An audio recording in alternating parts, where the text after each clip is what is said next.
Hello everyone, welcome to my video lesson. As it is other days, I'm going to give you full information about innovative forms of organizing classes today. And let's begin our lesson. First of all, we must look through some kind of contents of our today's topic. As its introduction, I'm going to give you some kind of brief information about innovative forms of organizing classes. And for the next one, we are going to look through some information about traditional methods versus innovative methods. What kind of differences, what kind of similarities that do traditional method and innovative methods have. For the third one, we are going to look through inquiry-based learning. I think that seems really fantastic as well. And for the next one, we are going to have information about flexible classroom layouts. And at the end of our presentation, I'm going to give you some overview of today's topic as a conclusion. Let's begin our lesson. And as you know that modern educational methods focus on enhancing student engagement and promoting active learning, and also utilizing technologies to create more effective learning environments. As in technological period teacher, and I think that all of the teachers must utilize technological tools in order to create more effective learning environments for students. And by adopting these kind of contemporary strategies, organizations and individuals can enhance their effectiveness, improve outcomes, and better meet the demands of today's fast-paced environment. And what kind of overview of language learning have? And language learning is a fundamental skill that opens the doors to communication, cultural exchange, and global opportunities. In an increasingly interconnected world, proficiency in English as a global lingua franca is particularly valuable. And as a quick fact, I'm going to say that global lingua franca is such kind of language that is used commonly.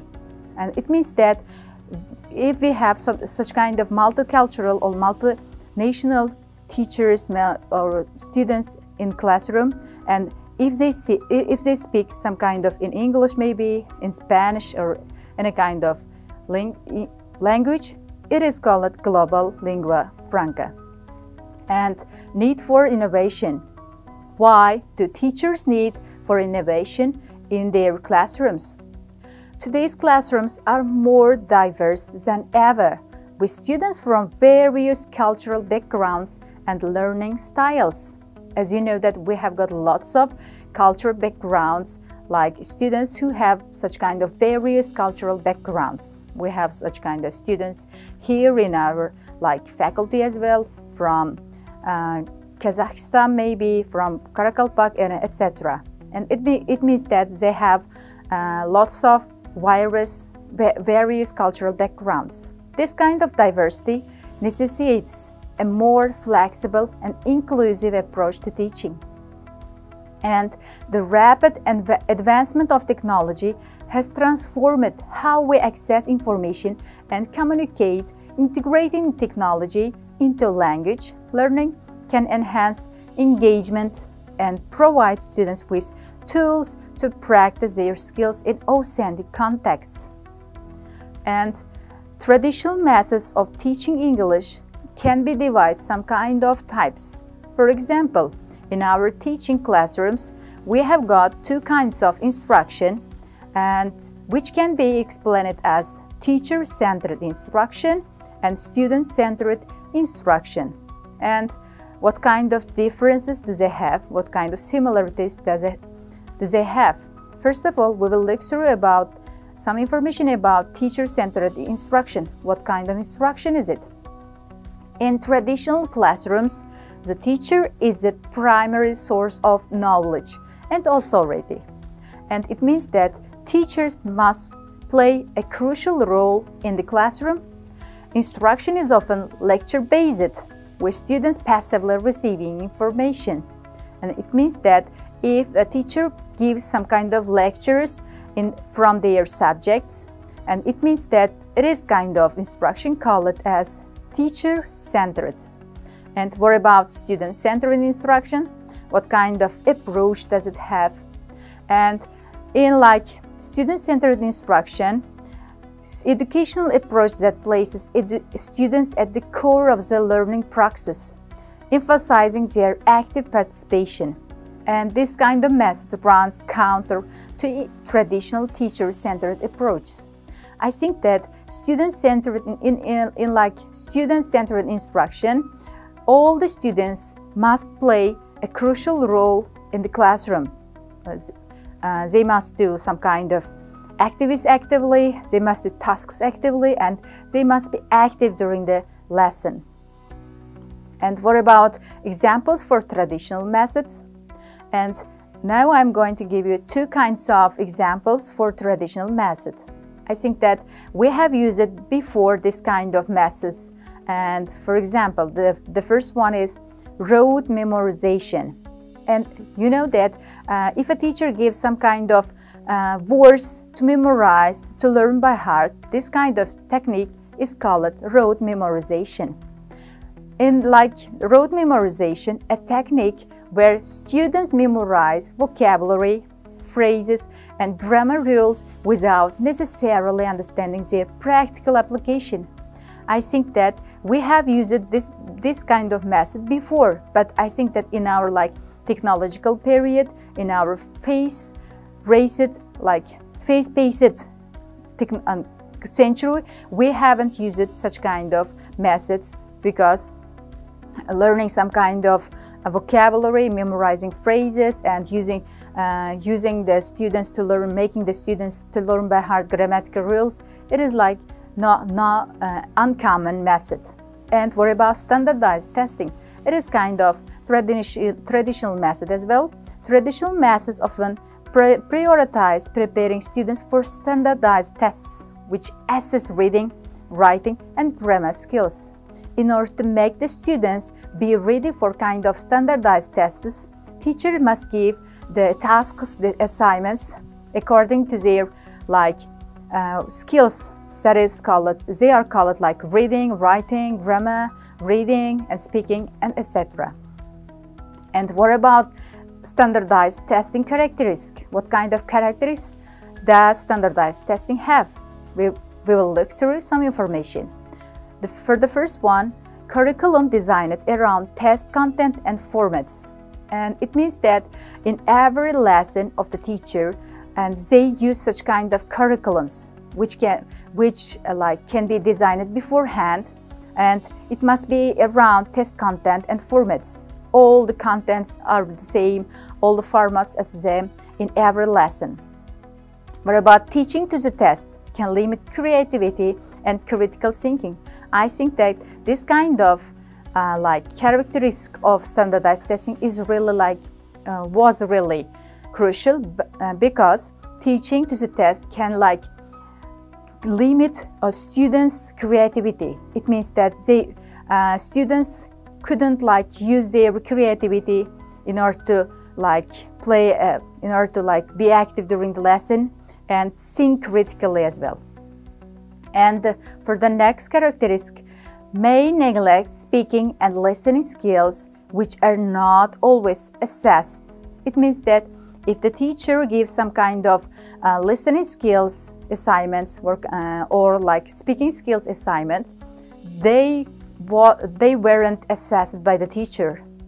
And minimal engagement with the language in real life context is one of the most important characteristics of standardized tests, because in the real life context, and I think that teacher used such kind of language really minimally with the use of engaging students.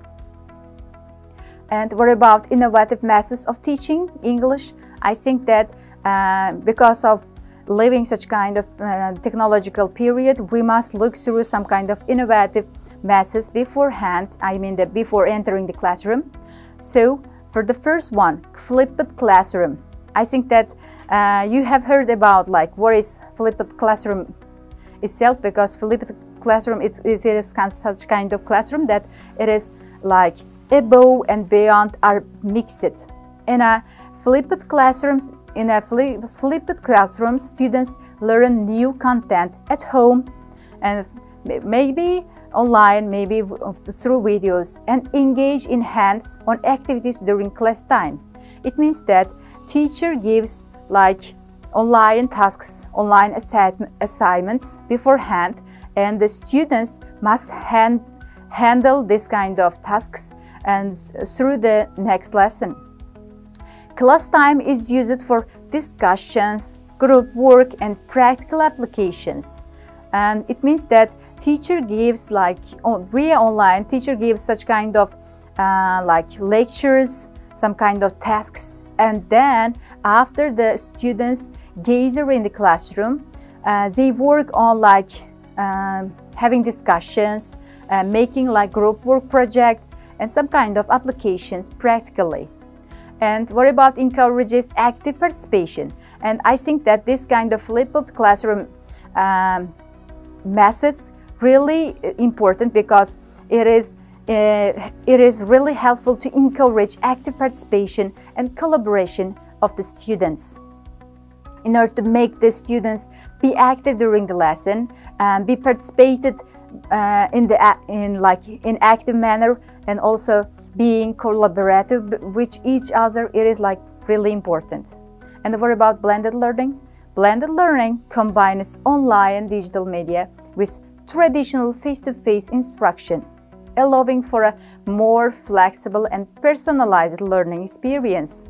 Students can access resources and complete assignments online.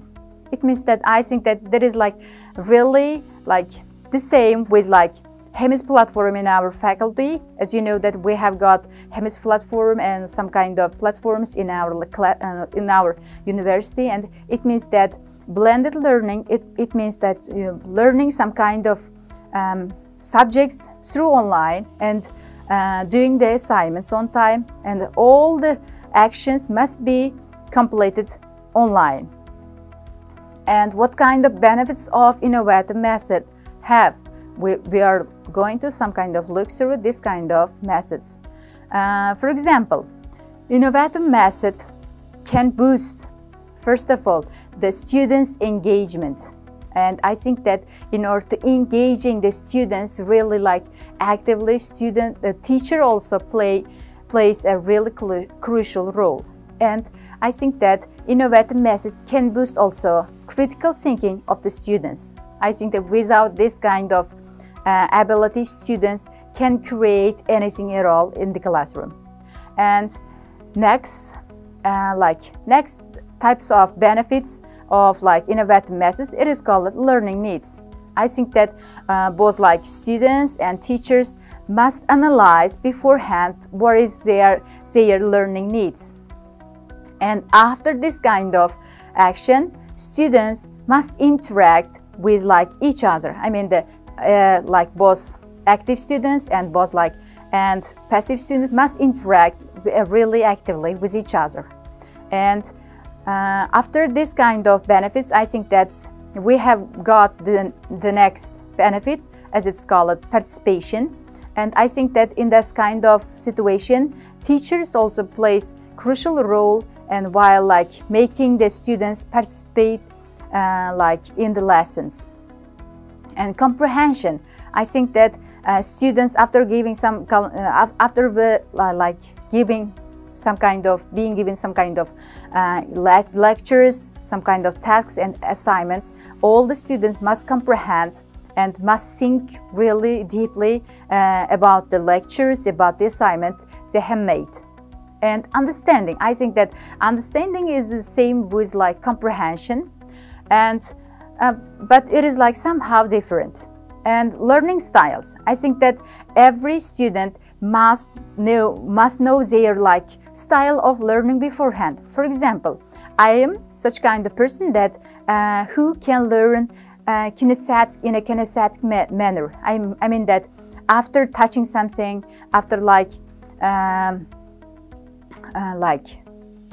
getting some kind of things on my hand, then I can like learn it, like I can learn by heart the name of the such kind of thing.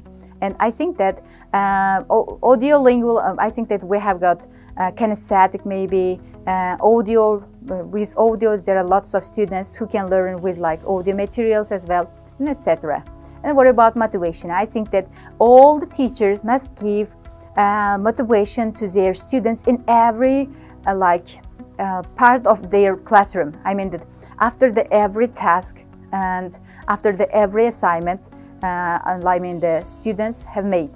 And collaboration, I think collaboration is like working together. All the passive and like active students must collaborate and must be collaborated in such kind of tasks. And the shift from traditional to innovative methods in teaching English reflects a broader understanding of how language is acquired and used in real-life situations. I think that teachers must give some kind of like examples, maybe assignments according to real-life situation. For example, I also gave to my students such kind of like creating some kind of real-life situation as a case study. And in this kind of method, teachers can learn what kind of cases do like all the students have, and how can we like tackle this kind of problems. And by embracing modern approaches, educators can create dynamic and engaging learning environments that better prepare students before effective communication in a globalized world. I think that all the educators must know the use of a language beforehand. How can they use such kind of approach while communicating with like native speakers. And inquiry-based learning. And I think that in short we can call it this kind of learning is IBL. And inquiry-based learning is a student-centered educational approach that emphasizes the role of students in the learning process. It means that students must be active and the teachers must play like passive role in this kind of learning style. Instead of receiving information passively from the teacher, students actively engage in exploring questions, problems, or scenarios leading to deeper understanding and knowledge construction. I think that teacher must give some kind of questions, then students can explore the answers like from the given questions. And also teacher must give some kind of problem, some kind of like cases, and students must discuss and they must solve the problems according from the given problems. And like what about scenarios? I think that in this kind of learning style, all the students must work in a group, and they must create some kind of scenarios about environment, maybe about like education, maybe, and they must act like as an actor, maybe as an actress, and I think that they can do total physical response after such kind of creating scenarios. And this kind of works leads to deeper understanding. I think that this kind of making scenarios like problem solving and exploring solutions can make the students think deeper and can get some kind of really deeper understanding about the subject. It is student-centered. I mean the inquiry-based learning, it is student-centered approach, as I told above, and students take the lead in their learning by asking questions, conducting research, and exploring topics of interest.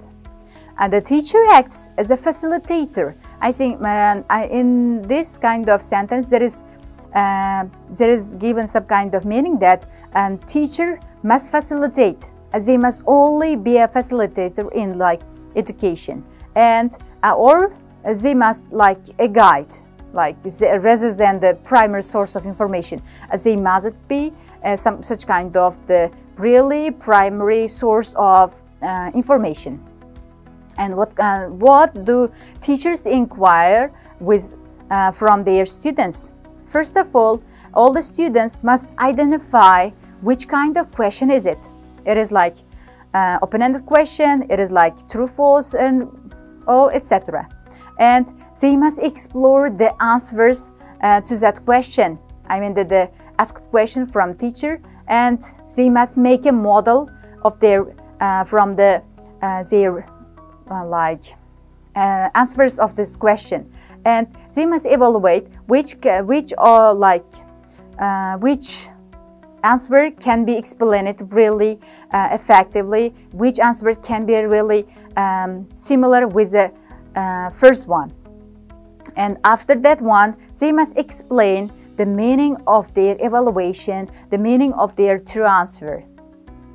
And I think that there are 4 types of inquiring such kind of learning methods. For example, question, and in the first format, for the question, teachers and students must identify questions beforehand. And what kind of question do their teachers give such kind of students, about problems, maybe daily life problems, maybe personal, and etc. And they must investigate, collecting. They must investigate. It means that they must collect data about all the given materials, all the given questions, and they must reflect, discussing, and analyzing. It means that they must make a discussion, they must make a analyzing, then they must reflect. After the reflection part, they must improve. What they must improve? The first one is making changes. I think that they can change their learning styles as well. And I think that, as I told about, I have mentioned it about open-ended question, and now I'm going to give some little information about open-ended question, what kind of question is it, and etc. And inquiry-based learning encourages the formulation of open-ended questions that do not have a single correct answer. This promotes critical thinking and allows for exploration of multiple perspectives. For example, you can ask your students what do you want to plan in your upcoming future? What do you want to be, or who do you want to be, or what do you want to do in your leisure time, etc. And in this kind of questions, students must give any answer which can be appeared in their minds. And in this kind of question, we can call this kind of question as open-ended, when this kind of question can begin with words like what, how, where, when, why, and who. First of all, I will give some examples for each of them. What kind of animal do you like most? And how is your teacher behaving herself or himself? And where do you want to live after 5 years, maybe? And also, when do you want to take a certificate from learning some kind of languages? And why do you want to learn English? Or who is going to help you in learning practice, and etc. And inquiry-based learning develops 6 kinds of skills of the students. For example, inquiry-based learning develops engagement of the students, and also it can develop critical thinking as well. And this kind of examples can be explained with real examples as well, because after taking some kind of case studies in the classroom, students can give real examples about themselves as well. And also, inquiry-based learning develops independence of the students. I think that all the students can feel themselves in the classroom independently, without any kind of pressure, without any kind of management of the teacher. And also, students can develop their awareness of such kind of language, maybe some kind of words, maybe, and etc. And they can develop their viewpoints as well. I think that after getting some information about the topic, they can get and they can gather all the basic information and in order to make boost their viewpoints as well. And inquiry-based learning connects classroom learning to real-world issues and challenges. Students develop skills that are applicable beyond the classroom, preparing them for future academic and professional endeavors. And implementation consideration. I think that there are 5 kinds of consideration in implementing lessons. First one can be explained as furniture selection. It means that teacher should choose such kind of furniture according to the age of the students, maybe according to the mood of the students as well. And clear traffic patterns. It means that I think it is somehow is different with classroom management, and because teachers must make some kind of patterns according to their topic, maybe their lessons, and etc. And teacher must design their learning style and teaching styles inclusively. It is called inclusive design. And after the inclusive design, teachers' role is really important, because teachers can lead their students to to such kind of really important feature, maybe really important occasions and situation, and etc. And for the last one, for the last consideration for implementing students, it is called feedback from students. I think that it is really important, because I think that most of the teachers give feedback to students, but do they get feedback from their students too? I think no, because getting some kind of feedback from students can make the learning environment really friendly as well.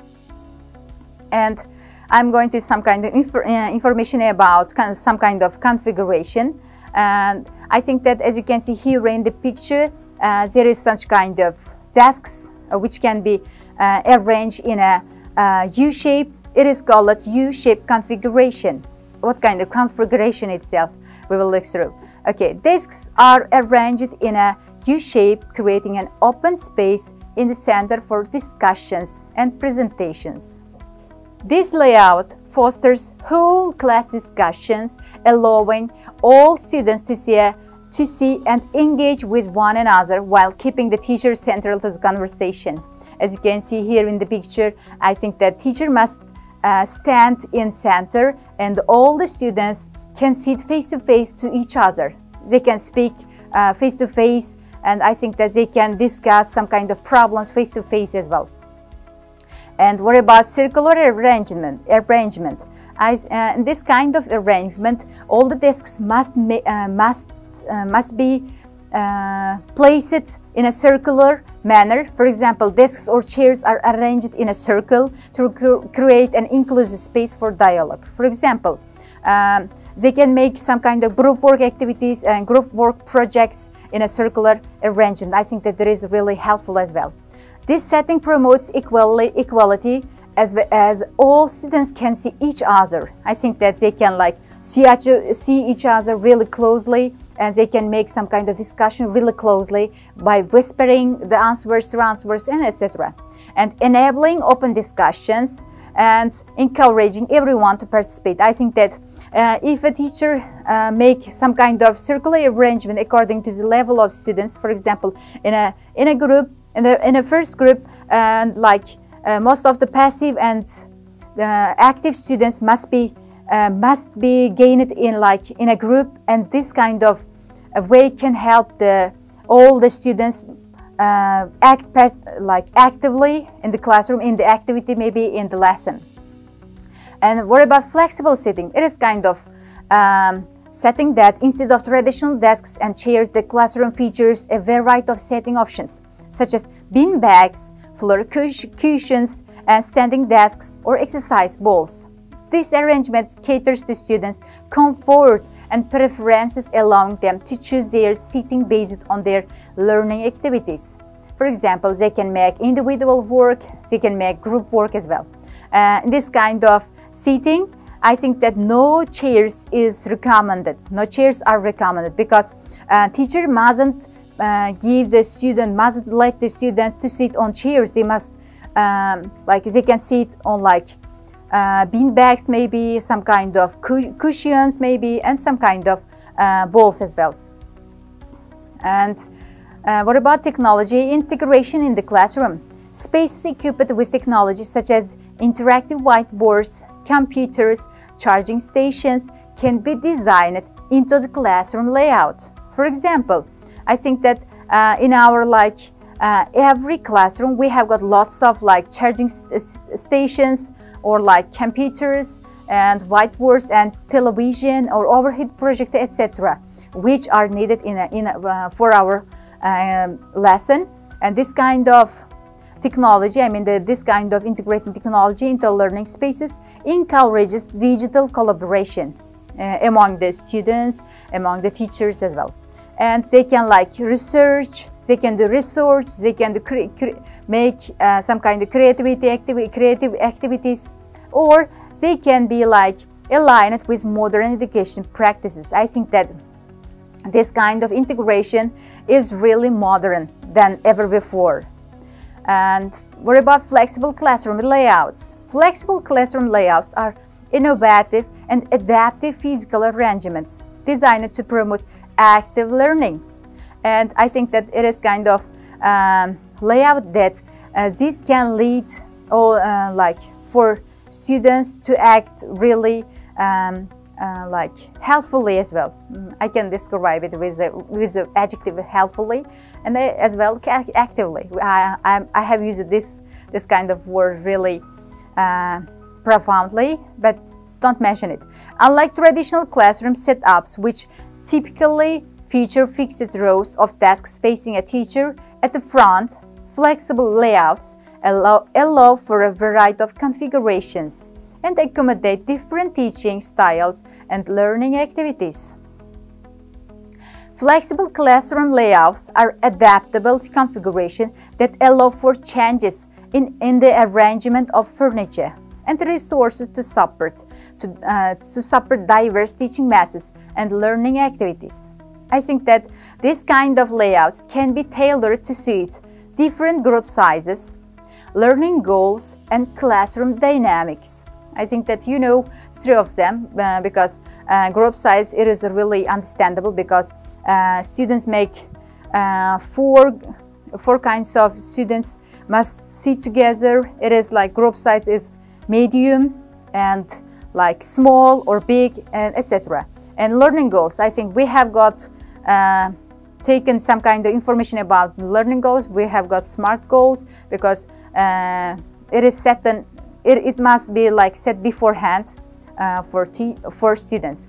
And classroom dynamics, and all the classroom must be dynamic. Key benefits of flexible classroom layouts. There are we can count three of them as a really profound of them, because enhanced collaboration and improved engagement are the main points and benefits of flexible classroom layouts.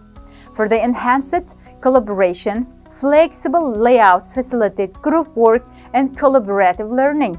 Students can easily move furniture to form small groups, allowing for discussions, brainstorming sessions, and peer interactions. And for improved engagement, changes the classroom setup can reignite student interest and motivation. A dynamic environment encourages students to actively participate in their learning experiences. And now I'm going to give some kind of ideas for setting up a really flexible classroom layout. Include the first one is strategically placing furniture in a way that facilitates free movement without causing bottlenecks. And I think that all the furniture must be placed really, how can I say, easily maybe.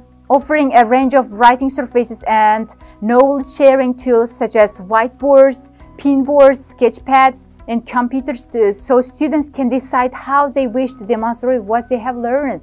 They can use all of them in order to give their open understanding of the topic. For younger students, dividing classrooms into dedicated learning zones. I think that for like little children learners, language learners, teachers must divide classrooms into dedicated learning zones. For example, in this kind of learning zone, we have such kind of discussion about anything, about like your pet, maybe your favorite animal, wild animal, and etc. And flexible furniture often comprises of modular, lightweight, and portable versions of conventional furniture. For example, rolling chairs, bean bags, exercise balls, sit-stand desks, comfortable rugs, and floor cushions or couches. I think that there are some kind of schools that is designed with such kind of tools, because in this kind of school, I think that learning such kind of English is really easy than others, more easy than other schools. Contrary to popular belief, when students are able to move, fidget, rock, lean, and stand, they tend to stay more alert and focused in class. In fact, standing and moving around while studying and learning can offer a whole host of benefits to the brain and body. Improves alertness, attention, and motivation. This kind of like studying, like moving around or standing, it is like helps alertness, attention, and motivation. It can increases the ability to remember, recall, and understand new vocabulary. Burns off the excess energy that can lead to distraction, improves executive functioning, and boosts verbal memory, thinking, and learning. You know what is verbal memory itself? I think it is. It can happen on your mind, in your mind as well. And I'm going to give some kind of really useful tips for teachers. For visuals, teachers use for visuals such kind of like images, infographics, and videos to illustrate their points and keep the audience engaged, keep all the students engaged. And they can use such kind of examples in order to make their lectures really interesting. For example, share real-life examples or case studies of schools or educators successfully implementing these methods to their teaching style. And for the third tip, I'm going to say about interactive elements, as can be explained as consider incorporating a short activity or poll to engage your audience during the presentation. You can ask some kind of question, you can make some kind of polls or survey and quick survey and etc. As a conclusion, I'm going to say that innovative forms of organizing classes enhance student engagement, promote active learning, and cater to diverse learning styles, and encourage educators to explore and implement this kind of innovative methods in their teaching practices. And now I'm going to give some kind of useful resources in order to get some information about like innovative forms of organizing classes. The first one can be explained as Mindset, the New Psychology of Success by Carol S. Dweck. And for the next useful resource, The Innovator's Mindset, Empowered Learning, Unleash Talent, and Lead a Culture of Creativity by George Couros, and Project-Based Learning, Real-World Problems, Real Learning by David McKenzie, and Flipped Learning, Gateway to Student Engagement by Jonathan Berkman and Aaron Sams. And now you can see lots of websites here in the picture, and you can use this kind of websites in order to find more information about organizing classes, innovative forms of organizing classes. Thanks for now, guys, and I think that if you have some kind of questions and some kind of thoughts, you can write here in the comments. Follow us on our social media. Goodbye.